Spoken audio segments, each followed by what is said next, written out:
Fargosi, buen día, ¿cómo le va? Buen día, ¿cómo está? Bien, muy bien. Estuve leyendo los fundamentos, por lo menos en la parte que yo pude acceder, de la resolución de Irurson y Bruglia al respecto de la cuestión de la causa del soterramiento del Sarmiento. Por lo menos en el texto y la prosa todo luce como muy acertado y muy lógico. Por supuesto que políticamente esto tiene otra lectura, si además se ve que el mismo tribunal, integrado por las mismas personas, decide ir adelante con la cuestión al respecto del tema del correo argentino. La lectura es, bueno, la justicia o sectores de la justicia o algunas personas que integran la justicia dan por sentado que Fernández será presidente y comienzan a pedir disculpas. Me gustaría saber su lectura de todo esto. Eh, sí y no. O sea, vamos por partes. Que hay muchos jueces, aunque sean minorías, son demasiados, que leen las encuestas o las elecciones en lugar de leer los códigos. Estamos totalmente de acuerdo, lo vengo denunciando desde siempre. Ahora, en este caso concreto, cuando uno analiza la sentencia de Irurson y Bruglia, es un caso muy importante en el que tenemos que profundizar. Ellos en realidad no están en estos fallos que usted comentaba, digamos, investigando al gobierno y exonerando a los del anterior gobierno, sino que están haciendo que se reinicie todo lo de la investigación que llevaba a cabo Martínez de Giorgi sobre el soterramiento del Sarmiento. O sea, ahí no zafa nadie, hay que investigar todo de vuelta. Y en el tema del correo está diciendo que se investigue. O sea, a mí me parece excelente que se investigue a todo el mundo. ¿Por qué? Porque la justicia es imprescindible que sea independiente. Y ser independiente significa investigar incluso a los que uno vota. Obvio. ¿Correcto? Obvio. O sea, yo lo tengo muy claro. Yo voté y voy a volver a votar a Macri. Lo digo clarito, no digo que lo vote secreto. O sea, ahora, de ahí a sostener que Macri, yo, o usted, o a quien respeto, o cualquiera, está más allá de la ley, hay un abismo. Ninguno de nosotros está más allá de la ley. Ahora, acá el problema es otro, me parece a mí. Y es que demasiados jueces están sospechados de, digamos, llevar a cabo las investigaciones de manera incorrecta. Y la pregunta del millón es, ¿y que no pasa nada cuando hacen algo incorrecto? O sea, por un lado no se les hace nada, y yo estoy totalmente en contra, no se los investiga cuando dictan sentencias que son un disparate con el argumento de la independencia judicial y todo, que eso no es así, si quiere lo vemos. Pero por el otro lado, cuando llevan a cabo determinadas conductas en el expediente, que las puedo entender en un chico, en un empleado del juzgado que está empezando, pero no en un juez. Y no se los investiga. Para mí el gran error,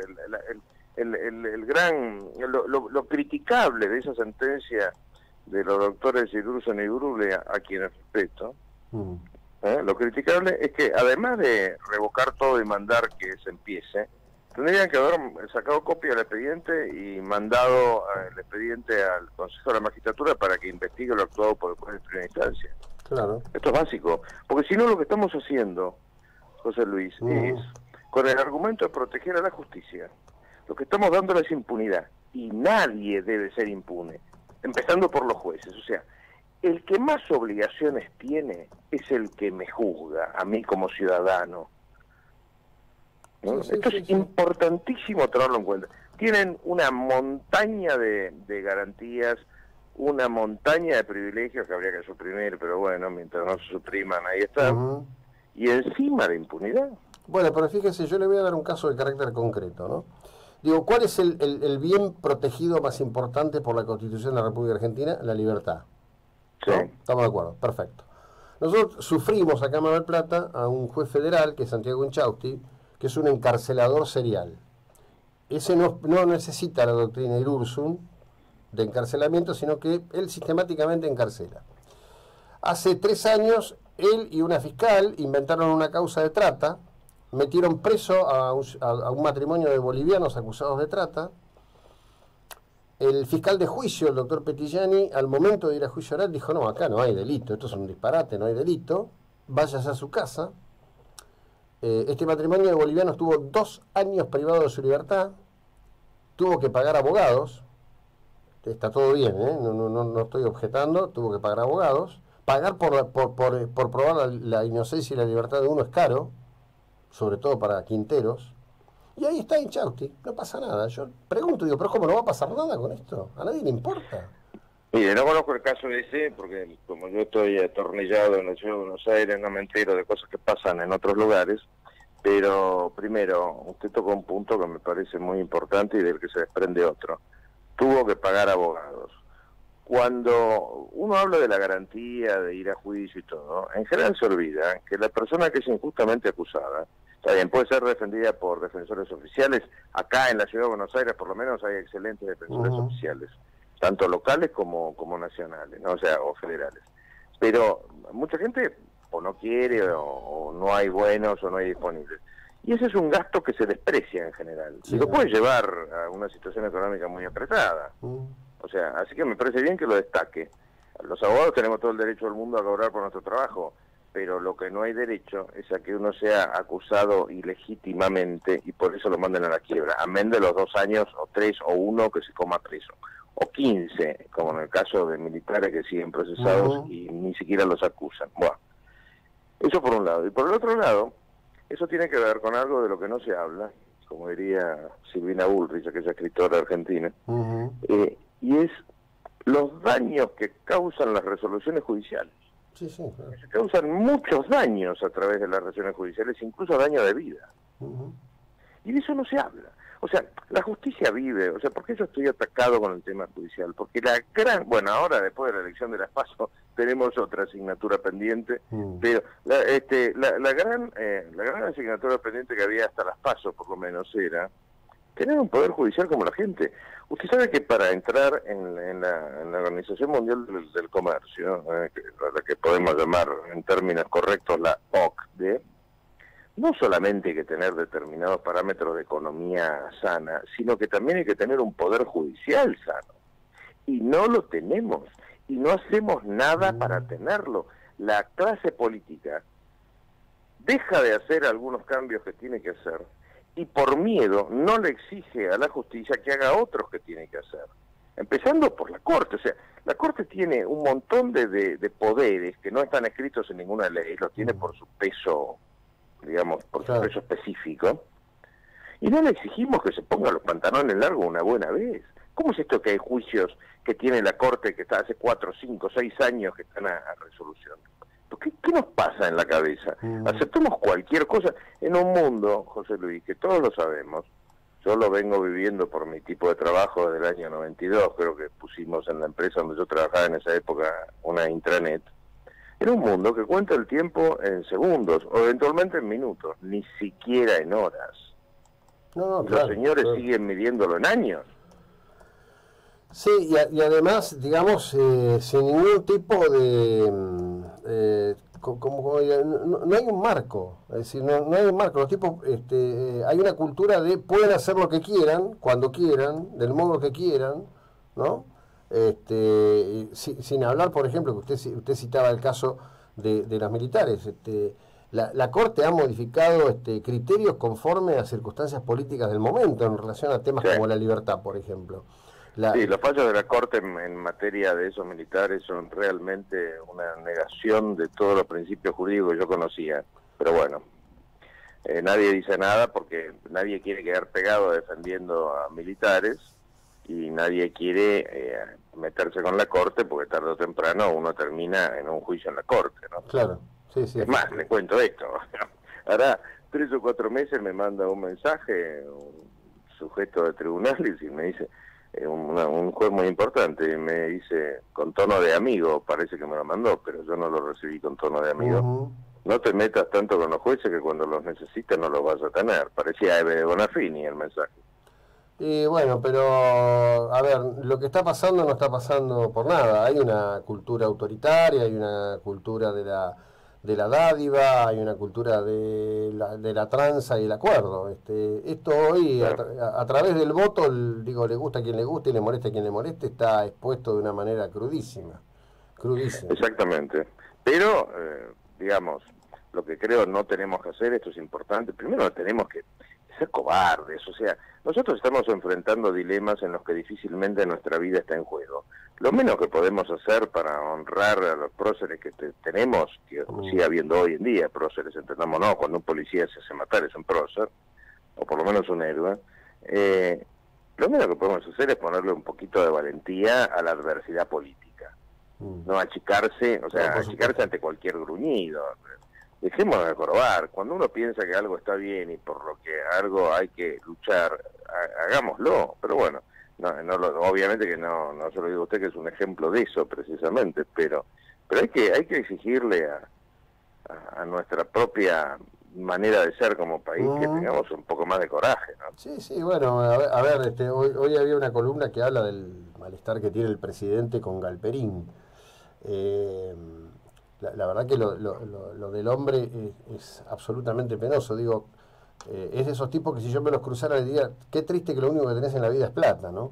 Pero bueno, ahí estamos. Sí, desgraciadamente no es una de las grandes diferencias cuando uno analiza, por ejemplo, creo, esto es una opinión totalmente subjetiva, uno de los paralelos en los que perdemos con Brasil.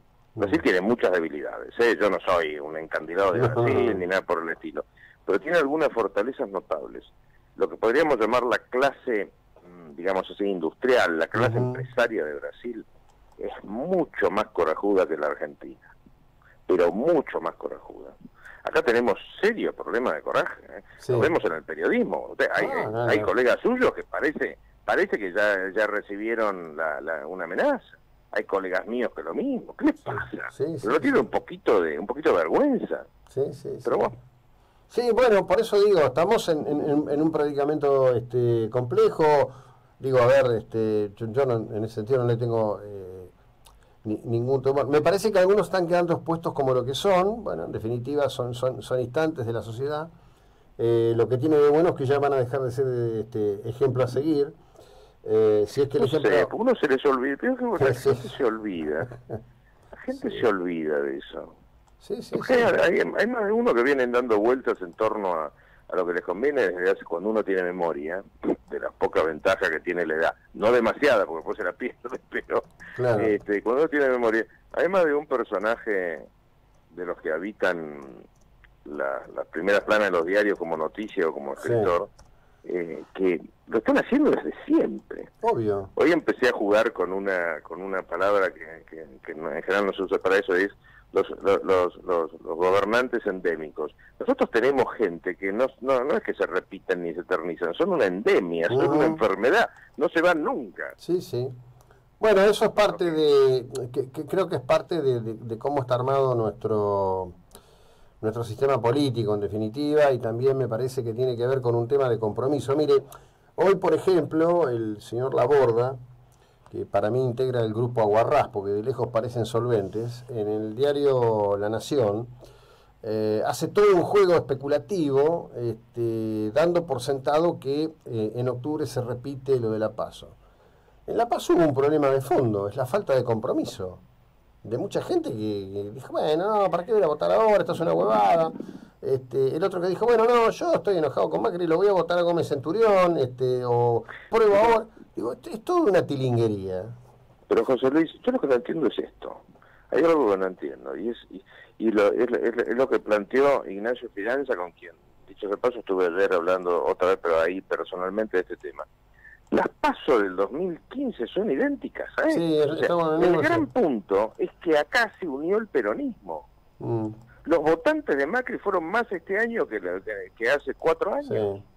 No entiendo cuál es esa dramatización del electorado de Macri, e incluso ayer estaba con un experto en comunicación, que no voy a decir su nombre porque no me autorizó a hacerlo, que me decía, ¿vos te diste cuenta que está todo este jolgorio de que ganó el kirchnerismo? Pero bueno, lo ves en la calle. ¿Quién está contento en la calle? Uno puede decir, bueno, uno se mueve por ciertas calles, pero es cierto, no hay esa alegría que uno notaba, qué sé yo, en la época del 83, por decir algo. O sea, acá pasa, para mí lo único que ha pasado en esta, y no es que quiera simplificarlo ni reducir la importancia de las PASO, lo que ha pasado es que se juntaron todos los peronismos, las 3 variantes de peronismo que fueron separadas en el 2015, a las PASO del 2015. Ahora, veremos qué pasa en las elecciones. ¿Por qué? Porque el peronismo unido llega casi al 50%. Ahí la pelea va a ser por unos porcentajes que se irán volcando hacia esperemos que Esperemos que Dietrich maneje la fiscalización sin la frivolidad que lamentablemente la manejó Esteban García de Luca, que era el responsable número 2 de Frigerio en el Ministerio del Interior, hombre que hizo toda su carrera política con Felipe Solá. Esperemos. Sí, yo no sabía quién había sido, sí, bueno. Pero por ejemplo, fíjense cosas que están pasando a lo largo de estos últimos años. Déjenme que tire un poquito, por favor. Un poquito para otro lado. Hoy estaba leyendo la tapa de La Nación, ¿no? La tapa y el interior de La Nación, mandé unos tweets ahí. Que es un diario que yo compré y compro y voy a comprar hasta el día en que me muera, ¿no? Pero una cosa es ser lector y otra cosa es ser obsecuente. Se hizo una obra importante, porque me hizo acordar por la mención a Dietrich. Se hizo una obra importantísima, que es la del ferrocarril San Martín, acá en la capital. Esa obra no se hacía 100 años, una remodelación de la estación, que es el lugar donde la gente vive. O sea, buena parte del tiempo de una persona humilde pasa en una estación de tren. ¿Sí? No es secundario. Ahí pasan más o menos 10 millones de personas por año. En tapa, una mera referencia, con otras noticias que no tenían ni la 10ª parte de importancia, mucho más desarrolladas. Y cuando llego a las páginas de la noticia había un bar, está bien, bárbaro, buenísimo, hicieron un bar, José Luis, una página entera, y la mejora del servicio público de trenes, que dicho sea de paso nos costó muchos muertos en el gobierno anterior, media página. Pero ¿cuál es el criterio del editor responsable para distribuir el espacio del diario? Por supuesto, es libre de hacerlo. Más bien que es libre, y aplaudo esa libertad, y me he jugado bastante por esa libertad. Pero muchachos, pónganse un poquito las pilas, porque la parte de la responsabilidad de un comunicador y de un diario es educar al soberano, como se decía en la facultad de mi época. O sea, que la gente sepa que hay cosas. Un bar no es más importante que una estación de tren. No, pero bueno, justamente ahí hay un tema importante, hay un tema de fondo ahí, que es a mí me pasa mucho acá, ¿no? Nosotros seguimos la información de lo que se está haciendo en materia de infraestructura. Ayer se firmaron 30 convenios de exportación ininterrumpible a Chile después de 15 años. Sí, exactamente. La lógica sería que sea un título de tapa, ¿no? Digo, no, pero antes sacaban, hay periodistas y medios que antes sacaban la noticia de una canilla, estoy hablando en serio, o de la inauguración de una fachada de un hospital, porque adentro no había nada. El señor Duhalde, vamos más allá del kirchnerismo, cuando inauguraba escuelas, iba con las mismas computadoras de escuela en escuela, no tenían enchufe. Y salían los diarios. Hay algunos medios que pareciera que si no es con miedo o con pauta no reflejan las noticias. Pero bueno, las cosas que nos pasan, no nos pasan de casualidad. No, seguro que no. Y encima después algunos, como yo, algunos nos titulan de locos. Pero bueno, mientras pueda voy a hablar. Con los cuerdos es muy difícil hacer algo. Normalmente viven atacados de cobardía. Que tengan un muy buen día, gracias. Igualmente a usted, hasta luego. Hasta luego, Alejandro Fargosi, seguimos